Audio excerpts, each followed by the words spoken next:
Dragones y gallinas es entrar con un grupo en una mazmorra, empezar a entrar en salas para ver qué te puedes llevar corriendo, vigilar al dragón, intentar coger gallinas y no fiarte de tus compañeros. Es como una carrera por salas oscuras cargando un saco de oro detrás, mientras intentas agarrar con una mano una gallina y notas el calor de una llamarada en tus partes traseras.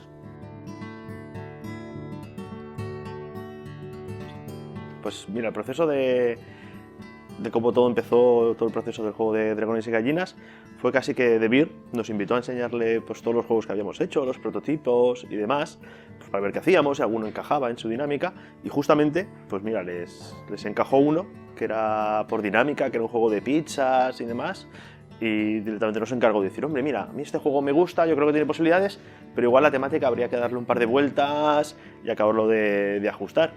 Y nada, vinimos aquí súper contentos y entonces empezamos a pensar. Era un juego de coleccionar ingredientes para hacer pizzas y dijimos, pues hombre, igual coleccionar ingredientes para hacer pizzas está bien, pero igual hay cosas que molen más, ¿no? Entonces empezamos a hacer un brainstorming hasta acabar de decir, lo que sí que es genial es entrar en las mazmorras, ¿no? Y coger todos los tesoros que puedas, que es mucho más guay que coger champiñones y pimientos para hacer pizzas. Cuando entramos en la mazmorra nos repartimos todas las cartas, que va a ser las salas donde vamos a ir entrando en cada momento. Encima de la mesa dejaremos un cofre y dejaremos también un escudo para protegernos del dragón. Entonces, al grito de mi tesoro, sacamos una carta y chequeamos rápidamente. En cada carta hay 2 tesoros. Chequeamos cuál es el más repetido. El primero que lo diga, por ejemplo, yo digo ¡cáliz! Ganarás las cartas que se han jugado. Fácil, hasta aquí fácil, no tiene complicación. Hasta un bárbaro podría hacerlo, creo yo. Totalmente. ¿Qué pasa? Vamos con los casos especiales. Pongamos que hay empate entre 2 tipos de tesoro. Por ejemplo, hay una cantidad de coronas que de oro. En este caso, para intentar llevarse todas las cartas, el primero que coja el cofre del tesoro se llevará todas las cartas. Si alguien dice alguno de los tesoros, corona, cáliz, y viene uno y lo coge, se lo lleva él. Otro caso especial puede ser que al girar las cartas, la mazmorra tenga la antorcha apagada. Y ya se sabe que ojos que no ven, tesoro que pierde. Entonces cualquier jugador puede poner la mano en la pila de los tesoros que tienen la antorcha apagada para quedárselos directamente. Total, nadie lo ha visto, ¿por qué no va a hacerlo? Y finalmente, si aparece un dragón, mi tesoro, hacemos así, sale un dragón, todo el mundo ha de ir a refugiarse detrás del escudo, pero el último no cabe. Entonces, el último se quema y es pillado por el dragón. Y tendrá que dar todos los tesoros que tengan la carta del dragón. En este caso el dragón tiene perlas y oro, pues el último jugador en llegar a esconderse debajo del escudo deberá entregar todas las perlas y todo el oro. Que se pondrán debajo de la carta especial del dragón. A no ser que, mientras haya intentado conseguir los diferentes tesoros, por aquellas casualidades haya tenido la suerte de encontrarse con una gallina. Porque a los dragones les gustan los tesoros, pero le gustan mucho más las gallinas.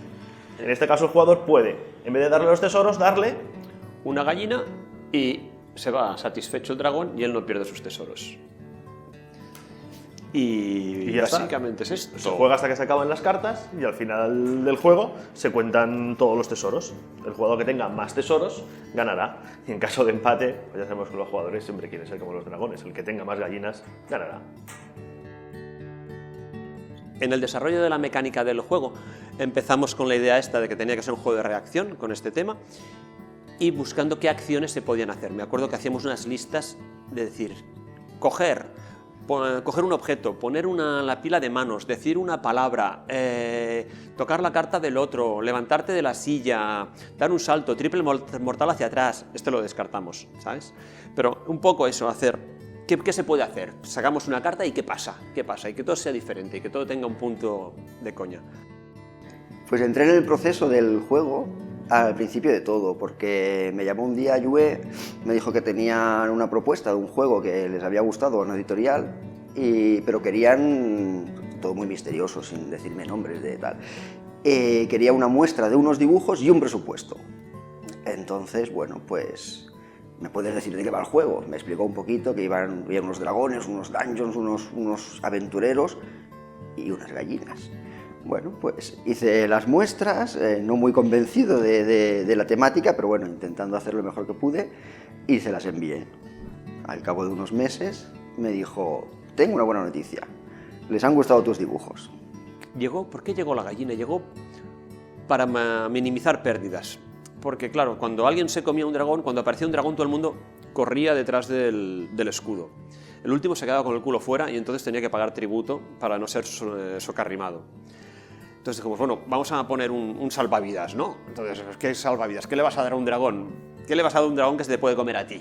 Bueno, pues igual una gallina. Y ahí salió. Y de ahí ya salió el titulillo, aquello que dices, oye, pues esto es muy rollo Dungeons and Dragons, vamos a hacerlo un poquito más ahí, un poco más, venga, dragones y gallinas. Y ahí quedó bautizado el juego. Bueno, básicamente nos encontramos con un problema grave a la hora de diseñar el dragón, que fue un problema de ortodoncia. Habíamos hecho un dragón, pues, basándonos en el imaginario colectivo de los dragones de Dungeons and Dragons, de Magic, los tradicionales chinos. Y claro, nos salía un dragón con cuernos, pinchos, unos dientes grandes, que es como son los dragones, como todo el mundo sabe. Y esto no acabó de gustar porque pensaban que igual era demasiado agresivo, podía el padre que va a comprar el juego, ¿no? o la misma imagen del juego dar un aspecto engañoso. El juego es un juego familiar y es un juego nada agresivo, por supuesto. Y entonces tuvimos que buscarle unos dientes nuevos a este dragón. Y parece una tontería, ¿no? Pero fue bastante divertido los intentos de hacer que un dragón con grandes dientes no pareciese agresivo y resultase simpático. Mira, lo que más me ha gustado del trabajo de Xisco es que los tesoros se ven muy bien y se distinguen, que es una parte muy importante del juego para que la gente lo más rápidamente posible pueda decir qué tesoros hay repetidos o cuál es el que hay en más cantidad, y lo divertido que ha sido, o lo ingenioso que ha sido escondiendo el dragón, ¿no? Que está escondido en diversas posiciones, con diferentes expresiones, y yo estoy convencido de que alguna vez el dragón va a pasar desapercibido. Y esto es genial para el juego, y eso es obra 100% de Xisco, esa capacidad de hacer un dibujo sencillo y complejo a la vez. A mí me ha parecido genial. Sí, hay muchas cositas escondidas que si alguien tiene tiempo de mirarse los detalles, pues va a encontrar desde guiños a Tintín, a Indiana Jones, a algunos juegos de rol antiguos. Tiene su detalle para entretenerse. Yo creo que el momento ideal para jugar a Dragones y Gallinas es antes de empezar una sesión de juego o después de una comida. Fíjate tú. Mira qué claro. Yo creo que este juego lo va a disfrutar sobre todo grupos de amiguetes que han jugado a rol o que han leído literatura fantástica, y también sus hijos. Sus hijos, porque va a ser una manera de iniciarlos en los juegos de mesa, en los juegos sociales. Hombre, cuando nos planteamos hacer el juego, queríamos que el juego la gente disfrutase y gritase. Bueno, es un juego de gritar, de hacer rapidez, de enfadarse, de decir, ¡ay, cómo has visto esto antes que yo! Y demás.